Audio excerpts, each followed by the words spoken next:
Assalamualaikum warahmatullahi wabarakatuh.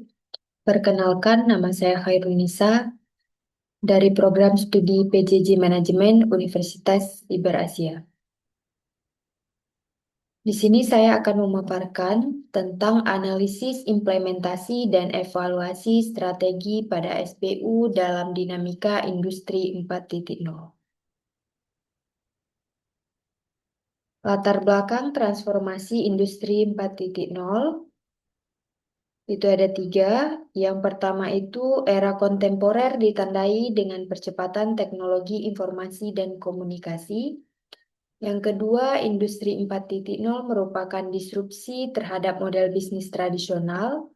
Yang ketiga, organisasi dituntut memiliki strategi bisnis yang adaptif untuk menghadapi tantangan yang masif. Urgensi manajemen strategik. Yang pertama yaitu perencanaan visioner harus didukung oleh disiplin dalam implementasi dan evaluasi. Yang kedua, kesuksesan bukan hanya dari formulasi strategi yang brilian, tetapi pada eksekusinya.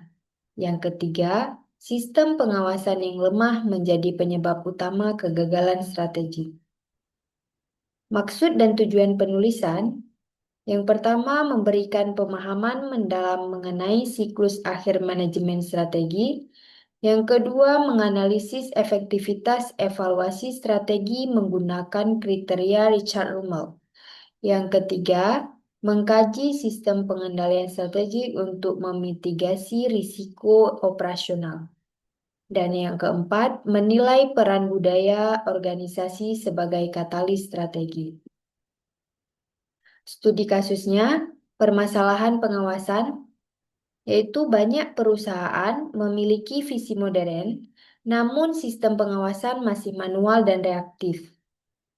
Munculnya fenomena pengawasan teledor yang mengakibatkan inefisiensi anggaran dan adanya jarak komunikasi antara kantor pusat dan unit bisnis.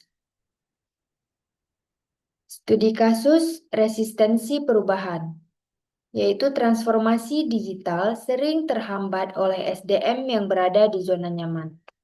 Karyawan cenderung menolak sistem baru karena khawatir akan otomatisasi.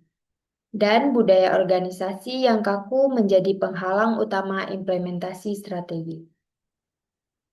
Landasan teori evaluasi strategi. Yang pertama, evaluasi adalah proses sistematis untuk memperoleh informasi efektivitas strategi. 4 kriteria Richard Rummel, yaitu yang pertama konsistensi, yang kedua kelayakan, yang ketiga kesesuaian, dan keunggulan. Kriteria kesesuaian menjadi poin paling krusial di tengah disrupsi teknologi. Sistem pengendalian strategi. Pengendalian berfungsi sebagai radar organisasi melalui sistem informasi umpan balik. Tipe pengendalian, pengendalian premis, implementasi, dan pengawasan sinyal khusus. Integrasi audit internal diperlukan untuk mendeteksi penyimpangan secara dini. Dinamika struktur organisasi.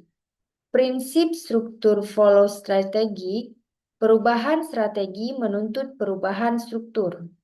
Ketidaksesuaian struktur dan strategi baru menurunkan efisiensi kerja sebesar 30%. Tantangan industri saat ini menuntut perubahan radikal, bukan sekadar rutin. Kepemimpinan di era industri 4.0.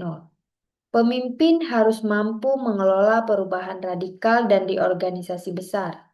Keberhasilan transformasi ditentukan oleh kemampuan mengomunikasikan visi ke seluruh lapisan. Gaya kepemimpinan otoriter terbukti menghambat kreativitas dan inovasi tim. Budaya organisasi sebagai nilai bersama. Budaya organisasi adalah share value yang menjadi landasan bertindak. Kultur is strategi for breakfast, budaya yang salah menghancurkan strategi terbaik. Mobilisasi perubahan hanya terjadi jika manajemen membangun budaya transparan dan inovatif. Strategi unit bisnis. SBU memberikan fleksibilitas agar unit bisnis bersaing mandiri sesuai pasarnya. Efektivitas SBU bergantung pada otonomi strategis yang diberikan kantor pusat. Tanpa SBU yang kuat, perusahaan besar kehilangan ketangkasan. Tantangan SBU dan otomatisasi. Banyak SBU mengalami penurunan moral kerja akibat isu pengurangan tenaga kerja. SBU harus mengadopsi inovasi nilai untuk mempertahankan keunggulan kompetitif. Investasi pada sistem informasi terintegrasi adalah kunci eksistensi SBU. Kesimpulan, manajemen strategi adalah siklus berkelanjutan yang bergantung pada evaluasi jujur dan berkala. Sistem pengendalian digital real-time wajib ada untuk mencegah inefisiensi biaya. Keselarasan antara budaya struktur dan strategi adalah faktor kunci keberhasilan.